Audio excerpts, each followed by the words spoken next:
అపోస్తుల కార్యములు 19వ అధ్యాయం ముగించేద్దాం.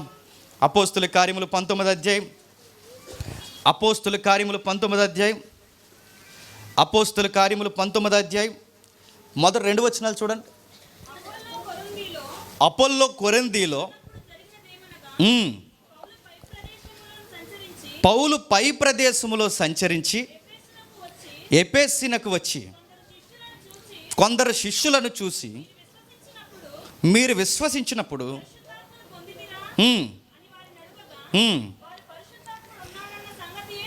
అతడు పరిశుద్ధాత్ముడు ఉన్నాడన్న సంగతే మేం వినలేదు అన్నారు. వాళ్ళ వాలకాలు చూశాడు, వారి వ్యవహారాలు చూశారు, వాళ్ళ యొక్క ప్రవర్తన చూశాడు. చూసి ఒక మాట అన్నాడు అపోస్తలుడైన పౌలు, అసలు మీరు పరిశుద్ధాత్ముడిని పొందుకున్నారు. ఇదే ప్రశ్న చాలామంది వక్ర మార్గాన్ని పెట్టారు. మీరు పరిశుద్ధాత్మను పొందుకున్నారంటే పొందుకోవడం అంటే ఏంటి అని అడుగుతున్నాను. వీళ్ళ దృష్టిలో పొందుకోవడం అంటే ఏంటి చెప్పండి? అల్లరి, ఇంకా గొడవ, ఇంకా అన్యులకి లోకువైపోయేంతగా. అన్యులు లోకువైపోతున్నారన్న బాధ కాదు, కానీ అన్యులకి లోకులా చేసేస్తున్నాం లేని విషయాన్ని. నా మాట అర్థమవుతుందో లేదు? పరిశుద్ధాత్మని మీరు పొందుకున్నారనగానే అందరి దగ్గర ఉన్న ఆన్సర్ చెప్పిన పొందుకున్నాం అని చెప్పి ఏదేదో ఎక్స్ట్రీమ్ విషయాలు మాట్లాడుతున్నారు.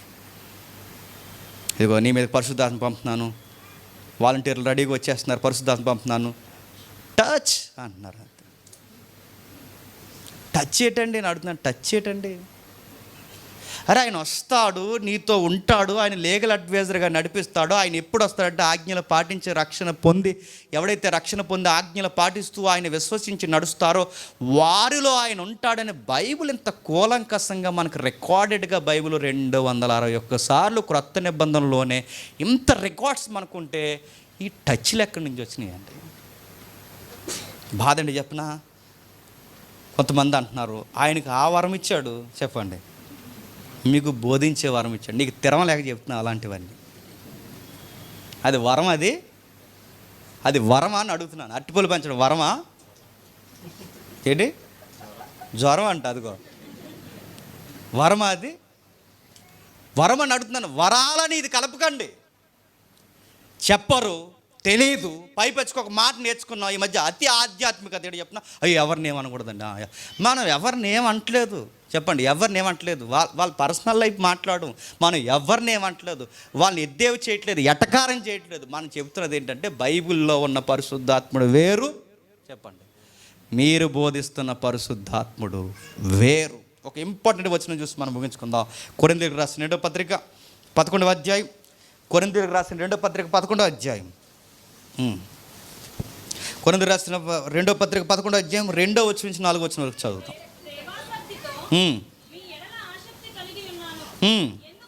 ఎందుకనగా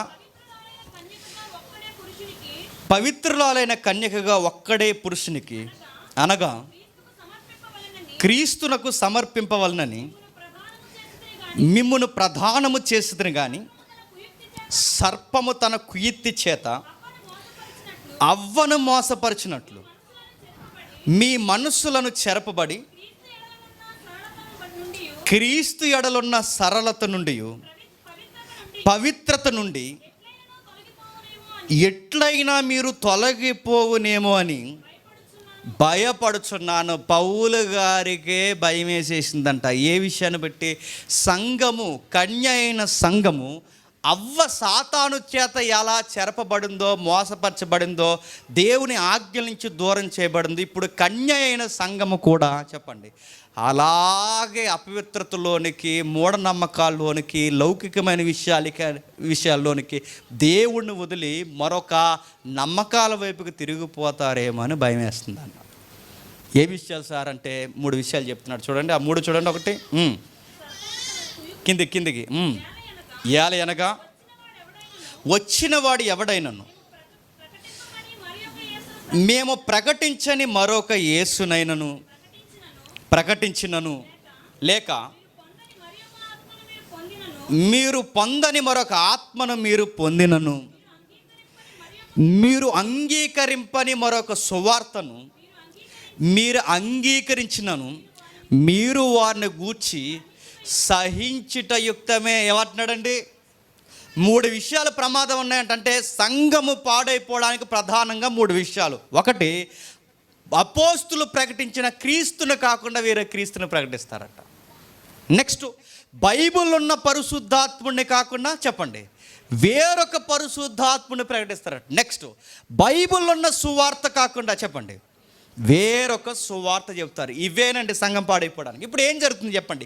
ఈ కల్ట్ ప్రీచింగ్ అంతా జరుగుతున్నది చెప్పండి. బైబిల్ ఉన్న సువార్త వేరు, బయట ఉన్న సువార్త వేరు. బైబిల్ ఉన్న క్రీస్తు వేరు, బయట ప్రకటింపడుతున్న క్రీస్తు వేరు. బైబిల్ ఉన్న పరిశుద్ధాత్ముడు వేరు, ఇప్పుడు పరిశుద్ధాత్మ మీద జరుగుతున్న వ్యాపారం వేరు. అది భయం వేసిందంట పౌలు గారికి. అంత్య దినాలు ఇవి ఇంకా ఎక్కువైపోతాయి, పెట్టరేగిపోతాయి. అంత్య దినాలకే ఈ మాటను అంటున్నట్టు గమనించండి. అంత్య దినాలకే అంత్య దినాలు వచ్చాయి. ఆ మాట అర్థమవుతుందో లేదో? అంత్య దినాలు వచ్చాయి అన్నట్టుంది పరిస్థితి. అంత్య దినాలు అన్నట్టు ఉంది పరిస్థితి. చూస్తుంటే అర్థమైపోతుంది. ఆ తిమోతిలో చెప్పాడు, ప్రభువు చెప్పాడు, 2వ రాకడలో ఏం జరుగుద్దో. మోసపరుసులు, దుర్బోధలు, రాకడ గడియల్లో దుర్బోధలు, ప్రభువును గుచ్చి వక్ర భాషలు వచ్చేసాయి. మొదటి శతాబ్దంలో వచ్చాయి, ఇప్పుడు ఇంకా ఎక్కువైపోయాయి. ఈరోజు యేసుక్రీస్తు అంటే ఏంటి చెప్పండి? ఆయన చెప్పిన ఆజ్ఞలు పాటించి మన కొరకు జనన మరణ పునరుద్ధానం చెంది మీ కొరకు స్థలములు సిద్ధపరిచి మరలా వచ్చి మిమ్మల్ని తీసుకెళ్ళి లైఫ్ మీకు ఇస్తానని చెప్పే యేసుక్రీస్తు బయట లేడు. ఇప్పుడు యేసుక్రీస్తు అంటే ఏంటి చెప్పండి. ఇప్పుడు యేసుక్రీస్తు అంటే ఏంటి తెలుసా? పిల్లలు లేక బాధపడుతున్నారా అన్నారు. వచ్చే ఏడాదికి నీకు పిల్లలు పుట్టిన కాక నజరేయుడైన యేసు నామమున నీకు నేను ఆజ్ఞాపిస్తాను. ఇది బయట ప్రకటింపబడుతున్న క్రీస్తు.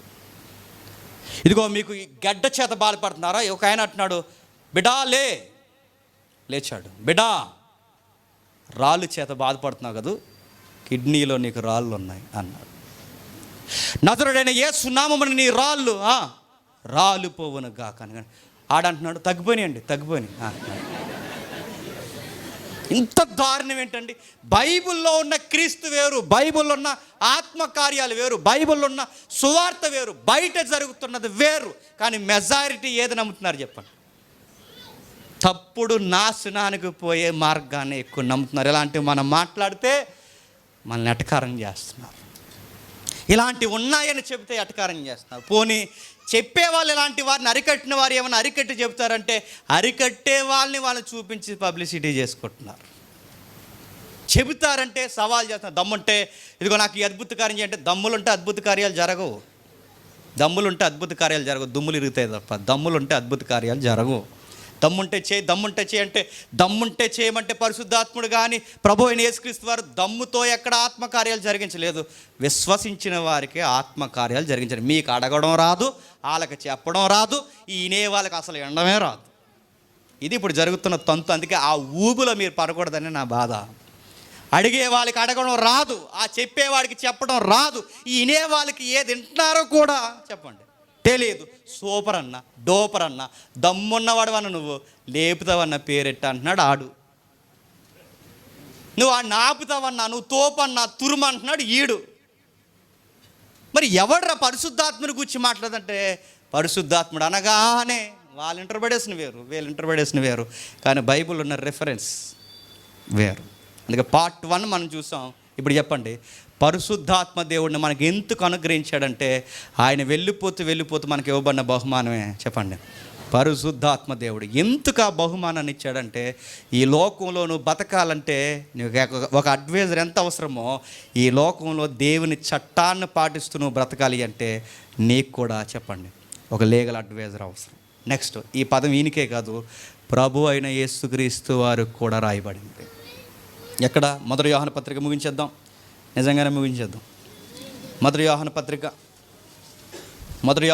2వ అధ్యాయం 1వ వచనం.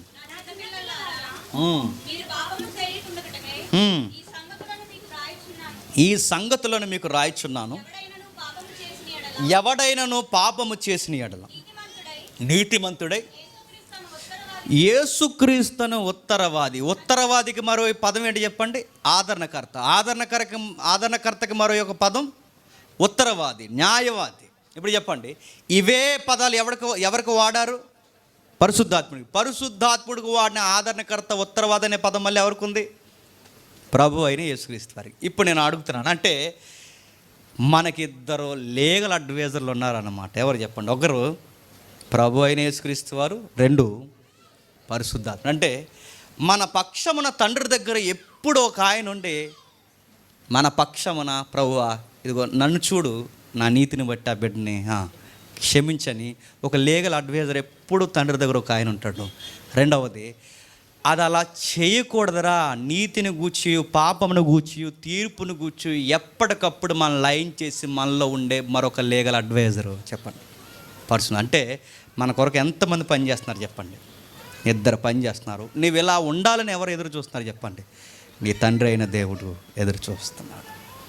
ఇంత చేసినా నేను చెప్తున్నాను, ఇద్దరు అడ్వైజర్లు నీకు ఇచ్చి తండ్రి చిత్తం వెలువరించి నీ చేతుల్లో పెట్టి ఇంత చేసినా నువ్వు పాటించకపోతే నీకు ఖచ్చితంగా ఏది సూట్ అవుతుంది చెప్పు? నీకు చెప్పాలి. ఇంకా నీకు ఇద్దరు అడ్వైజర్లను ఇచ్చి, నీకు చక్కటి న్యాయవాదులను ఇద్దరినిచ్చి, ప్రభు చట్టాన్ని నీకు స్థిరపరిచి, ఇంత బాగా స్థిరపరిచి, ఇలా వివరించడానికి ఉపదేశకులు నిలబెట్టి ఇంత స్పష్టంగా నీతో మాట్లాడుతున్నా నువ్వు అయినా దేవుని ఆజ్ఞను పాటించలేకపోయావు అంటే నువ్వు సరిగ్గా ఎక్కడికి వెళ్ళడానికి తగినవాడు చెప్పు? ఎవరు అడగకూడదు, నేను ఎందుకు నరకానికి వెళ్ళిపో, నాకు తెలియదు ప్రభు అనుకో. నీకు తెలియదనే నీకు ఇచ్చాడు ఇద్దరిని. ఎవరిని చెప్పు? నీకు అది తెలియకుండా ఉన్నావనే, నీకు చదువు రాకపోయినా నీకు అర్థమయ్యేలా చెప్పడానికి కూడా ఒక ఉపదేశకుడిని ఇక్కడ పెట్టి, నీ చేతుల్లో బైబిల్ పెట్టి, చెప్పేవాడి చేతుల్లో బైబిల్లో పెట్టి జాగ్రత్తగా చూసుకో అని చెప్పాడు. ఇంత స్పష్టంగా ఆత్మను గురించి మనకి రికార్డెడ్గా ఉన్న ఈరోజు ఎందుకు అర్థం అవ్వట్లేదంటే, మాకు పరిశుద్ధాత్ముడు మాకే పేటెంట్ హక్కున్నాడని చెప్పుకునే పరిశుద్ధాత్ముడు సంఘాలకున్న కొన్ని సంఘాలు ఎంత అల్లరి చేయాలి అంత అల్లరి చేస్తున్నారు. ఆరాధనలు వాళ్ళకి ఎవరు వచ్చేస్తారండి? నేను ఇలాంటి మాటలు అంటే వాళ్ళు గిట్టకపోవచ్చు. అడుగుతున్నాను, పరిశుద్ధాత్ముడు ఎక్కడొస్తే అక్కడ నీతిని జరిగించాడు. పరిశుద్ధాత్ముడు ఈరోజు వస్తున్నాడని చెప్తున్నారు, అక్కడ ఏం జరిగిస్తున్నారు చెప్పండి? అల్లరి, గొడవలు, కొట్లాట్లు, చివరికి లా అండ్ ఆర్డర్ ప్రాబ్లమ్స్ ఎన్ని వస్తున్నాయో. ఇది పరిశుద్ధాత్ముడా?